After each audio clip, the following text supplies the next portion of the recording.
It's your boy T-Bear on Reaction, today's Music Monday. So, as previously, I just reacted to a video from Track Live on the extended journey of how Dilla used an 8 note to make his album Donut. It was broken down on an Ableton push. So I said, speaking of push, keep an eye on that, because we're going to get to direct production with another episode. What happened was with production material that's been used through the years of production. We're going to check out one of the newest production equipment that's been used in production by many producers as well too, and almost by yours truly as well too. Because I was thinking this might be the one that the wife surprised me with, because we talked with a good producer friend of ours who used this as well as what I use now, which in the bit especially getting was the Kai MPC, and that's none other than the Ableton Push. Ableton Push is the equipment DAW equipment, MIDI controller, production equipment by Ableton himself. You know, Ableton best known for their DAW, and this one goes along with Ableton with Just About Everything as well too. There's a reason why I did this. I hopefully have time. I was going to do back to back with a Kai equipment that was a competition, became the competition to this. But anyway, we're going to take a look at Ableton Push. What had happened was we're going to get an insight on how the Ableton Push came about, and why it's like one of the most popular piece of equipment to use in equipment wise, along with the machine, the NBC Live, and the NBC Lives and the X and the ones. Let's get it. In note mode, you use Push's pads to play notes, play and program drums, and record into loops that will become the parts of your song. And also, there's kind of like almost an advanced version of the likes of the launch pads as well too. So yeah, that's something else to think about. What's up? You got your boy Direct, aka Native Shades, reminding you to like and subscribe, because today we're going to be talking about the one, the only Ableton Push. What had happened was, so the year is 2013, and music production companies were coming up with new ideas. Korg came out with their Volca series, which was a series of analog groove boxes that might have been bite-sized in appearance, but they gave folks tremendous amount of fun as far as their music production capabilities. Roland came out with the VT12, a pocket-sized vocal training machine that actually help train singers improve their vocal skills. And the Kai, not only improving their MIDI controller range they came out with, but they also came out with some new headphones. A Kai came out with some headphones, and they were pretty dope. So 2013 was an interesting year for production. A lot of companies were putting both feet into the water, and the DAW market was even better.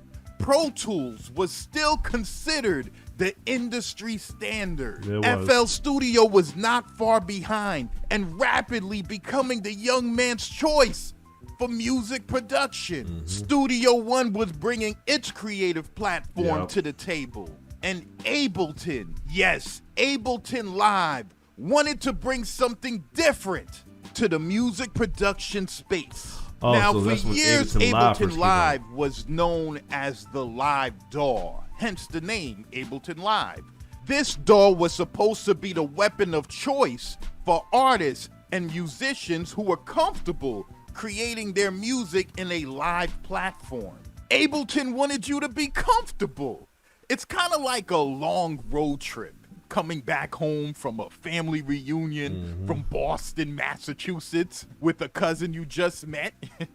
Everything is cool, you're jamming to your music and stuff, and you notice your cousin's kind of quiet, and you're thinking, oh, okay, well, I've been listening to a lot of my music. Let me see what kind of music they like. and you're like, hey, you want to listen to your music? If anything, I could turn off the radio station and you could play what you got on your phone. And they're like, nah, that's okay. I'm enjoying what you're listening to. It's okay. And you're like, no, for real. I want you to be comfortable. So they're like, okay. So you plug in the adapter to their phone to listen to their music through your car speakers. And when you hear the music, you notice that they're really into musicals. I mean, like, all musicals.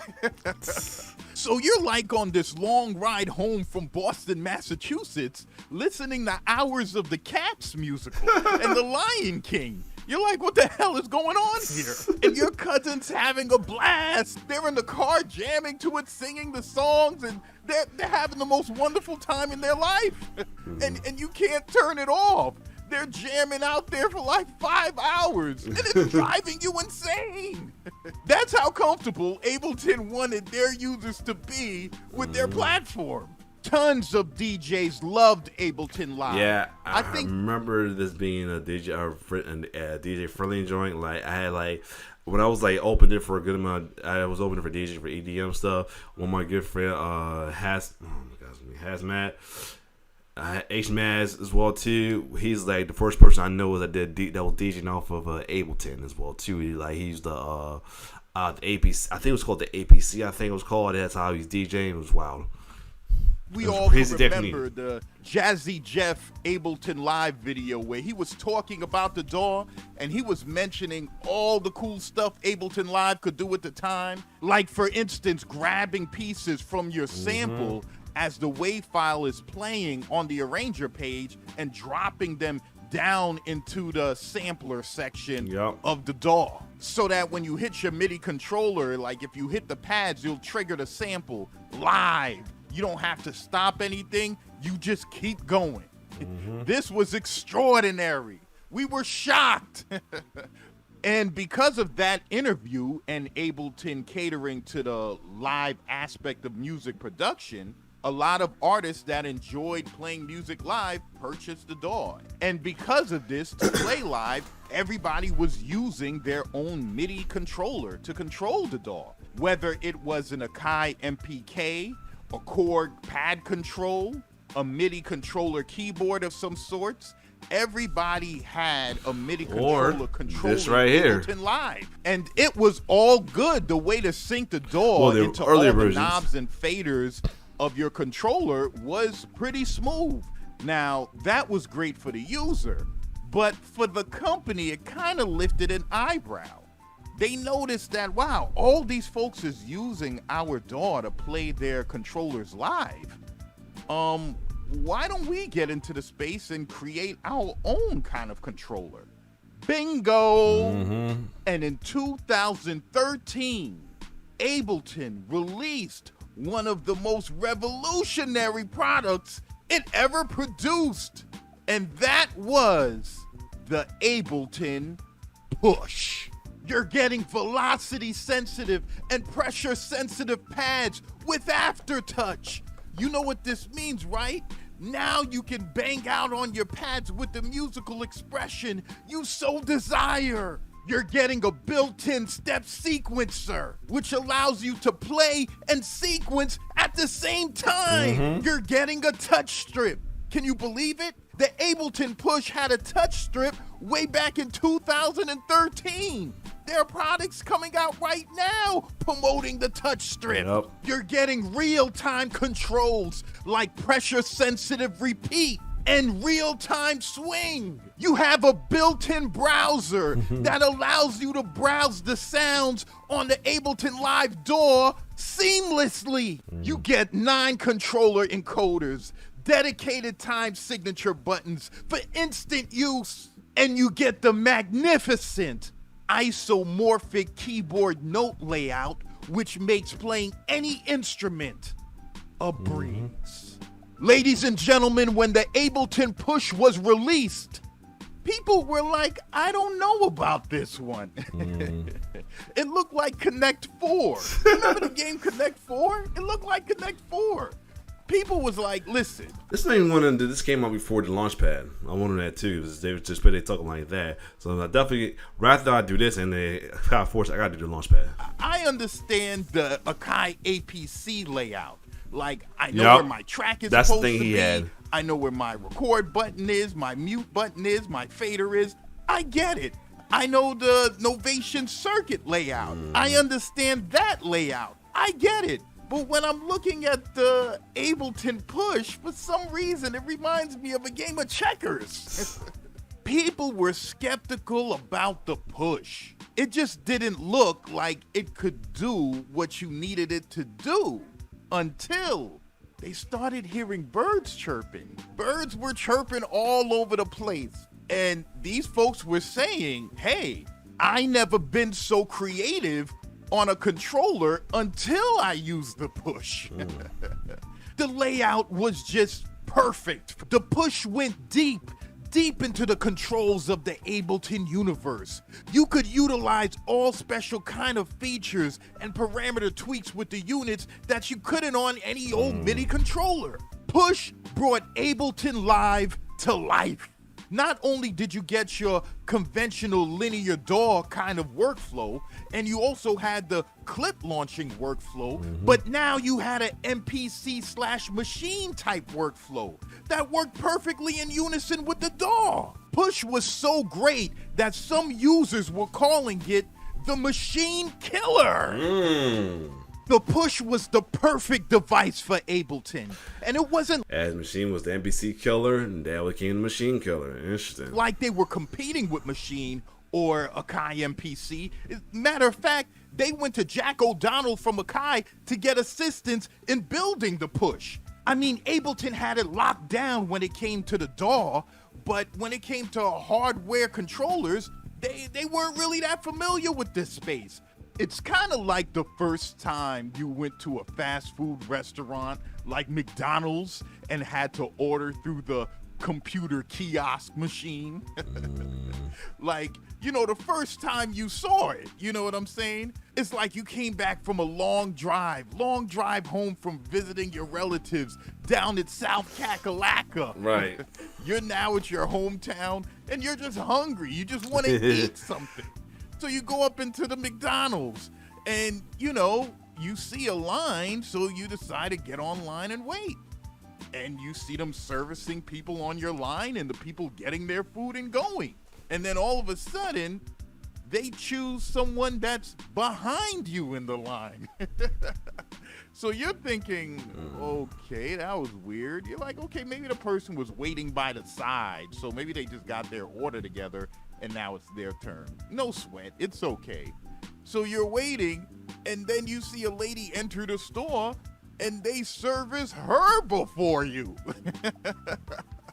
Now all of a sudden, you got the angry face on and you're like, listen, I'm hungry. Right. I'm about to turn up in this joint. Right. Why isn't anybody servicing me? And then you look at the guy behind the register and he gives you this sly little smirk and then he chooses the other guy to the left of you and takes his order. So now you're enraged. Now you're the Incredible Hulk. No more Bruce Banner.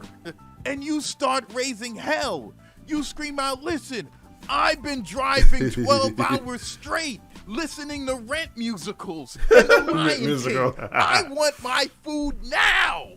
And then a lady taps you on your shoulder and she says, sir, you have to order at the kiosk machine. And you're like, what? She's like, yeah, you have to order at the computer over there. The touchscreen computer? Yeah, the computer will walk you through the steps. That's how unfamiliar Ableton users were with the Push. So the workflow of the Ableton Push is like this. You have the bottom left 16 yellow drum rack pads, the bottom 16 pads to the right for the loop length, and the top 4 rows of pads is your step sequencer. And to use the step sequencer, just hit one of the yellow bottom pads and hit a spot on the top step sequencer. The sequence will start to play and you just use it like a regular step sequencer. The grid buttons on the right determine the length of your sequence, and any button you press, the parameters will pop up on the browser screen. When the Ableton Push came out, it was about $5.99. And with the Live 9 suite, it came to about $1,200. And a lot of folks weren't so happy with that. They were used to paying a fraction of the price for other MIDI controllers. Right. So they kind of was like, why is the Ableton Push so expensive? But after actually using the controller with the Ableton DAW, you quickly realize how useful the Ableton Push was, and folks lined up around the world to purchase an Ableton Push. The Ableton Push was so dope of a controller, the next year it actually helped Ableton Live win the Best DAW of the Year award from MusicTech.net. Ableton Push has been so influential in music production, period, that it led to the developments of the Push 2 and even the Akai Force, where people love that Connect 4 kind of layout. And so that's the Ableton Push. What had happened was... So this is your boy Direct, aka definitely a good insight on the Ableton Push though. Was along with the Launchpad was the forefront of the multi-checker style like MIDI controllers well too. That was something that I'm not used to seeing with the likes of the MPC and Push, MPC and the Mag and the machine as well too. So, but what's really definitely a useful tool that a lot of producers are using now though as well too, as well as performers. But other than that, if you like more reaction, like, share, subscribe to my YouTube channel. It's your boy T-Bear signing off. One love.